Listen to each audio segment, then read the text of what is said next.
Max ಬಗ್ಗೆ ಮಾತಾಡಬೇಕಾದ್ರೆ maximum silence ಇರಲಿ.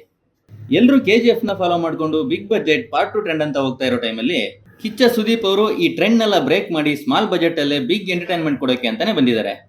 ಅದೇ ಮ್ಯಾಕ್ಸ್. ಸಿನಿಮಾ ನೋಡ್ಕೊಂಡು ಬಂದಾಯ್ತು, ಮಾತಾಡೋಣ ಹೇಗಿತ್ತು ಹೇಗನ್ನಿಸ್ತು ಅಂತ. ಅದಕ್ಕೂ ಮುಂಚೆ ನೀವು ನಮ್ಮ ಚಾನಲ್ಗೆ ಹೊಸಬ್ರಾಗಿದ್ದರೆ ವಿಡಿಯೋ ಪೂರ್ತಿಯಾಗಿ ನೋಡಿ, ಇಷ್ಟ ಆದರೆ ಸಬ್ಸ್ಕ್ರೈಬ್ ಮಾಡ್ಕೊಳ್ಳಿ, ಇನ್ನೂ ಇಷ್ಟ ಆದರೆ ನೋಟಿಫಿಕೇಶನ್ ಆನ್ ಮಾಡ್ಕೊಳ್ಳಿ, ಇನ್ನೂ ಜಾಸ್ತಿ ಇಷ್ಟ ಆದರೆ ಪಕ್ಕದಲ್ಲಿರೋರ್ಗೂ ಸಜೆಸ್ಟ್ ಮಾಡಿಬಿಡಿ. ಲೈಕು ಕಮೆಂಟು ಅಲ್ಲ ನಿಮ್ಮ ಇಷ್ಟದಂಗೆ ಇರಲಿ. ಈಗ ವಿಷಯಕ್ಕೆ ಬರೋಣ. ಸಿನಿಮಾದ ಒನ್ಲೈನ್ ವಿಷಯಕ್ಕೆ ಬರೋದಾದರೆ, ಸಿನಿಮಾ ಇರೋದೇ ಒನ್ಲೈನಲ್ಲಿ. 2 ತಿಂಗಳಿಂದ ಸಸ್ಪೆನ್ಷನ್ನಲ್ಲಿದ್ದ ಇನ್ಸ್ಪೆಕ್ಟರ್ ಅರ್ಜುನ್ ಮಹಾಕ್ಷಯ್ ಹೊಸ ಸ್ಟೇಷನ್ಗೆ ರಿಪೋರ್ಟ್ ಮಾಡೋ ಹಿಂದಿನ ದಿನ ರಾತ್ರಿ ಪೊಲೀಸ್ ಸ್ಟೇಷನ್ಲಿರೋರೆಲ್ಲ ಒಂದು ಪ್ರಾಬ್ಲಮ್ಗೆ ಸಿಕ್ಕಾಕೊಂತಾರೆ. ಆ ಪ್ರಾಬ್ಲಮ್ ಏನು, ಅದಕ್ಕೆ ಕಾರಣ ಯಾರು, ಅದನ್ನು ಹೇಗೆ ಸಾಲ್ವ್ ಮಾಡಿದ್ರು ಅನ್ನೋದೇ ಆ ಒನ್ಲೈನ್. ವಿಷಯ ಸಿಂಪಲ್ ಅನಿಸಿದ್ರು ಅದರ ರೈಟಿಂಗ್ ಮತ್ತು ಎಕ್ಸಿಕ್ಯೂಷನ್ ತುಂಬಾ ಇಂಪ್ರೆಸಿವ್ ಆಗಿತ್ತು. ಯಾವುದೇ ಅನ್ವಾಂಟೆಡ್ ಸೀನ್ಸ್ ಅಂತ ಬರ್ಕೊಂಡಿಲ್ಲ.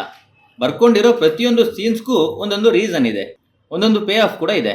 ಮೇಯ್ನ್ ಆಗಿ ಬೇರೆ ಕಮರ್ಷಿಯಲ್ ಸಿನಿಮಾದಲ್ಲಿ ಇರೋ ಹಾಗೆ ಅನ್ವಾಂಟೆಡ್ ಕಾಮಿಡಿ ಆಗಲಿ ಅನ್ವಾಂಟೆಡ್ ಡ್ಯೂಯೆಟ್ಸ್ ಆಗಲಿ ಡಿಸ್ಟರ್ಬ್ ಮಾಡಲಿಲ್ಲ. ಒಬ್ಬ ಸ್ಟಾರ್ ಸಿನಿಮಾನ ಇಷ್ಟು ಅಚ್ಚುಕಟ್ಟಾಗಿ ಮಾಡಿದ್ದಕ್ಕೆ ಡೈರೆಕ್ಟರ್ ವಿಜಯ್ ಕಾರ್ತಿಕೇಯ ಅವರಿಗೆ ಅಪ್ರಿಷಿಯೇಷನ್ ಮಾಡಲೇಬೇಕು. ಪ್ರೊಡಕ್ಷನ್ ವಿಷಯದಲ್ಲೂ ಕೂಡ ಸುಮ್ಮನೆ ಅದ್ದೂರಿಗೆ ಅಂತ ಹೆಚ್ಚು ಹಣ ಖರ್ಚು ಮಾಡದೆ ಎಲ್ಲಿ ಏನು ಬೇಕು ಅದನ್ನು ಅಚ್ಚುಕಟ್ಟಾಗಿ ಕೊಟ್ಟಿದ್ದಾರೆ. ಆದಷ್ಟು ನ್ಯಾಚುರಾಲಿಟಿ ಕಾಪಾಡಿಕೊಂಡು ಹೋಗಿದ್ದಾರೆ. ಇನ್ನು ಪರ್ಫಾರ್ಮೆನ್ಸ್ ವಿಷಯಕ್ಕೆ ಬರೋದಾದರೆ, ಆ್ಯಸ್ ಯೂಶುವಲ್ ಸುದೀಪ್ ಅವರ ಆ ಸ್ವ್ಯಾಗ್, ಆ ಆ್ಯಟಿಟ್ಯೂಡ್ ಹಾಗೆ ಕಂಟಿನ್ಯೂ ಆಗಿದೆ.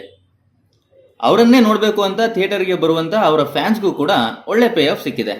ಉಳಿದವರು ಕೂಡ ಅವರವರ ಪಾತ್ರಗಳನ್ನು ಚೆನ್ನಾಗಿ ನಿಭಾಯಿಸಿದ್ದಾರೆ. ತಮಿಳು ತೆಲುಗು ಆ್ಯಕ್ಟರ್ಗಳ ಲಿಪ್ಸಿಂಕ್ ಅಲ್ಲಲ್ಲಿ ಕೆಲವು ಕಡೆ ಮಿಸ್ ಆಗಿದೆ. ಬಟ್ ಸಿನಿಮಾ ಎಕ್ಸ್ಪೀರಿಯನ್ಸ್ಗೆ ತುಂಬ ಏನು ತೊಂದರೆ ಕೊಟ್ಟಿಲ್ಲ. ಆ ಜಾಗದಲ್ಲಿ ಕನ್ನಡ ಕಲಾವಿದರಿಗೆ ಇನ್ನಷ್ಟು ಆದ್ಯತೆ ಕೊಡ್ಬೋದಿತ್ತು ಅಂತ ಅನ್ನಿಸ್ತು. ಇನ್ನು ಟೆಕ್ನಿಕಲಿಟಿ ವಿಷಯಕ್ಕೆ ಬರೋದಾದರೆ, ಸಿನಿಮಾಟೋಗ್ರಫಿ, ಲೈಟಿಂಗ್ಸ್, ಕಲರ್ ಪ್ಯಾಲೆಟ್ಸ್ ಚೆನ್ನಾಗಿ ಯೂಸ್ ಮಾಡಿದ್ದಾರೆ. ಥಿಯೇಟರ್ ಎಕ್ಸ್ಪೀರಿಯನ್ಸ್ಗೆ ಇದು ಪ್ಲಸ್ ಪಾಯಿಂಟ್ ಆಗಿತ್ತು.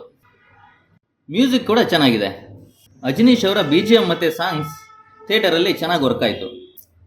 ಮ್ಯಾಕ್ಸಿಮಮ್ ಆ ಸಾಂಗ್ ಸಖತ್ ಕಿಕ್ ಕೊಡ್ತು. ಇನ್ನು ಲಯನ್ಸ್ ರವ್ರ ಸಾಂಗ್ ಕೂಡ ಒಂದು ಒಳ್ಳೆ ಸಿಚುವೇಷನಲ್ಲಿ ಪ್ಲೇಸ್ ಆಗಿದೆ.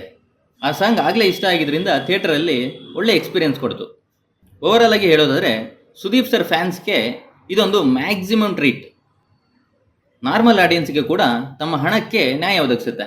ನೀವು ಕೂಡ ಈಗಾಗಲೇ ಸಿನಿಮಾ ನೋಡಿದರೆ ನಿಮಗೆ ಏನನ್ನಿಸ್ತು ಅನ್ನೋದನ್ನು ಹಾಗೆ ಕಮೆಂಟಲ್ಲಿ ಹಾಕ್ಬಿಡಿ. ಕೊನೆಯದಾಗಿ ನಮಗೂ ನಿಮಗೂ ಸೇರಿಸಿ ಎಲ್ರಿಗೂ ಒಳ್ಳೆಯದಾಗಲಿ. ಬಾಯ್.